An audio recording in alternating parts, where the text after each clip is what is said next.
16 December মহান বিজয় দিবসের অনুষ্ঠান ঘিরে নাশকতার কোনো আশঙ্কা নেই বলে জানিয়েছেন স্বরাষ্ট্র উপদেষ্টা জাহাঙ্গীর আলম চৌধুরী। তিনি জানান, নির্বিঘ্নে বিজয় দিবস উদযাপনে সব ধরনের প্রস্তুতি নিয়ে রাখছে আইনশৃঙ্খলা বাহিনী। বিজয় দিবস উপলক্ষে এবারও প্যারেড উদযাপন হবে না বলে জানান উপদেষ্টা। দুপুরে সচিবালয়ে আন্তঃমন্ত্রণালয় বৈঠক শেষে সাংবাদিকদের প্রশ্নের জবাবে তিনি এসব কথা বলেন।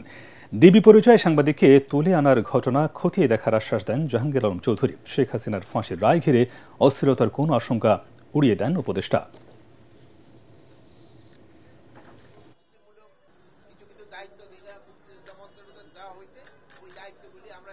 বিজয় দিবসেও কোন রকমের অস্থিরতার কোনো সম্ভাবনা নাই, কোন কর্মসূচিও কোন ধরনের পরিবর্তন নেই। সব কর্মসূচি আগে যেভাবে হয়েছে এখনো একইভাবে হবে, বরঞ্চ আগের থেকে আরো বেশি হবে।